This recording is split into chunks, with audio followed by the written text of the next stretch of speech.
உலகம் உங்கள் கையில் அப்படின்ற திட்டத்தை இன்னைக்கு முதலமைச்சர் ஸ்டாலின் தொடங்கி வச்சிருக்காரு. அதாவது மாணவர்களுக்கு, அரசு கல்லூரியில் படிக்கக்கூடிய மாணவர்களுக்கு இலவசமாக வெளியில லேப்டாப் வந்துட்டு கொடுக்கறதா திட்டத்தை தான் தொடங்கி வச்சிருக்காரு. இதுல முதற்படியாக 10 லட்சம் பேர் வந்துட்டு இன்னைக்கு வழங்க இருக்கிறாங்க. எப்படி பாக்குறீங்க சார் இந்த திட்டத்தை? அதாவது நிறைய பேர் நினைச்சுக்கிறாங்க இது வந்து ஒரு ஃபர்ஸ்ட், யாருமே பண்ணாத ஒரு புது விஷயம். ஒரு பக்கத்துல பசங்களுக்கு மடிக்கணினிகள் கொடுக்கறது ஒரு நல்ல கான்செப்ட். ஸோ அதுக்கு வந்து டிக் மார்க் நல்லா பண்ணியிருக்காங்க.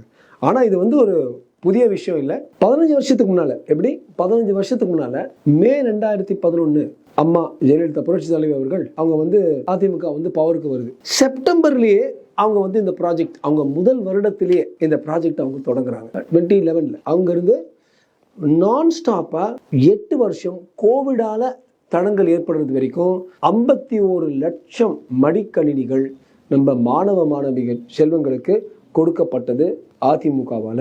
பலருக்கு தெரியாத விஷயம். 2019 கோவிட் வருது. 2021 திமுக டேக் ஓவர் பண்ணுது. என்ன பண்றாங்க? இந்த திட்டத்தை ஸ்டாப் பண்ணிடுறாங்க.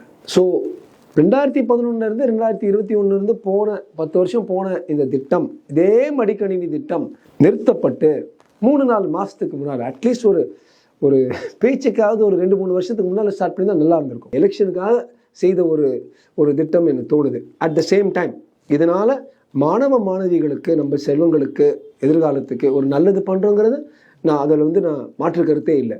பட் இப்போ ஒரு சின்ன விஷயம் பார்க்கலாம், கணக்கு கொஞ்சம் பார்க்கலாம். இந்த 51 லட்சம் மடிக்கணினிகள் கொடுக்கறதுக்கு 9 வருஷம் ஆச்சு.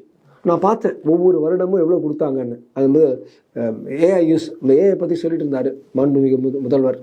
அதே ஏஐ போட்டு பார்த்தா ஒரே ஒரு வருஷம் மட்டும் 8 லட்சம் கணினிகள் கொடுத்துருக்காங்க. மற்ற வருஷம்லாம் 5 லட்சம், 6 லட்சம், 7 லட்சம். ஸோ 20 லட்சம் கணினிகள் கொடுக்கறதுக்கு 7 லட்சம் சராசரி ஒரு வருடம் இருந்தால் கூட 3-4 வருஷம் ஆகும். 3 வருஷம் ஆக போகுது. அப்போ 3 வருஷத்துல ஃபினிஷ் பண்ண போற முதல் ஃபேஸ் ஆஃப் ஒரு திட்டத்தை 3 மாசம் இன்னும் இருக்கு இந்த அரசு முடிகிறதுக்கு. அப்போ வந்து நம்ம அதை வந்து பிரகடனப்படுத்தினா அதுக்கு என்ன அர்த்தம்? அதில் என்ன அந்த 2000 கோடி வந்து 3 வருஷம் போனது, இந்த 3 மாசத்துல எவ்வளோ 3000 கோடி மட்டும் செலவழிப்பாங்களா? ஒரு எலெக்ஷனுக்காக அந்த ஒரு திட்டம்ங்கிறது என்னுடைய ஒரு முதல் சுற்றுல என்னுடைய கருத்து.